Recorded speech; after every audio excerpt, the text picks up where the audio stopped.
कोटि प्रणाम। महाराज जी, एक विधवा स्त्री की क्या दिनचर्या होनी चाहिए ताकि वो श्री जी को प्राप्त कर सके? एक जैसे साधु की दिनचर्या होती, विधवा होना कोई मतलब दुर्भाग्य नहीं है मेरी समझ में, क्योंकि मृत्यु लोक है। अब जितने दिन के लिए जो साथी आया था वो साथी चला गया।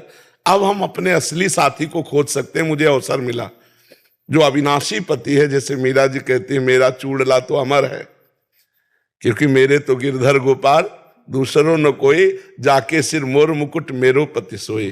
तो प्रातः से लेकर शयन तक, शयन से लेकर प्रातः तक अगर ब्रह्मचर्य का पालन करे, क्योंकि भगवान ने अवसर दिया है, ब्रह्मचर्य पालन करे, शास्त्रों का स्वाध्याय करे, नाम जप करे, और समाज से हटकर एकांत में जैसे सन्यासी साधना करते, ऐसी साधना करो तो अपने कुल परिवार को भी तार देगा और स्वयं तर जाएगा।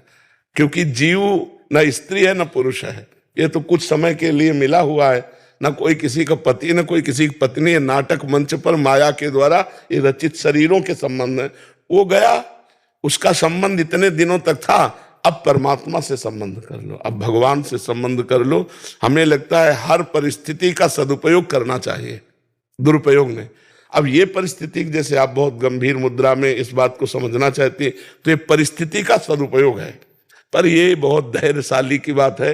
नहीं तो कल परसों एक प्रश्न था महाराज, उसमें यही लिखा था कि अब ये अकेलापन सहा नहीं जा रहा, मतलब ऐसा लग रहा है कि दूसरी शादी, नया कोई जीवन साथी चयन कर लें, मतलब वैधव्य हो गया था। हाँ, अभी 4-5 और बहुत फिर इसमें कोई बिल्डर सेट हो पाता नहीं। तो पहली बात होती है कि जो स्वीकार करता है उसकी हे बुद्धि होती है सामने वाले के प्रति, और उसकी दैन्य बुद्धि होती है। वो बहुत, मतलब हमें तो लगता है कि अगर सह जाए तो आजीवन ब्रह्मचर्य रहकर भजन करना चाहिए।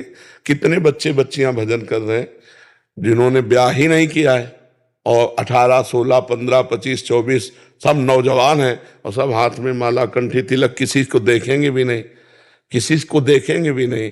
कोई ऐसा नहीं कि मोबाइल रखती हो या किसी भी तरह का सांसारिक आधुनिक, कोई भी आधुनिक सुविधाएं नहीं है, बस वो भगवान के लिए जीवन। तो हमें लगता है कहीं ना कहीं भगवान ने कृपा करी और मुझे अपनी तरफ घसीटने का अवसर दिया, ऐसा हमें सोचना चाहिए। हमें ये नहीं सोचना चाहिए कि हमारा दुर्भाग्य है कि हमारा पति चला गया। अब मैं श्री कृष्ण को रिझाऊंगी और जन्म जन्म उन्हीं, वो अविनाशी हैं, जन्म जन्म उन्हीं की होके रहूंगी। जो बड़ी बड़ी ऐसी महान भक्ता हुई हमारे देश में जिन्होंने भगवान को रिझा लिया, पर बच के रहे, क्योंकि आकर्षण बहुत बुरा होता है। समाज में रहना है, वो आकर्षण है, पर अगर भक्ति शुद्ध है तो कोई परास्त नहीं कर सकता, नहीं तो बहुत कठिन है।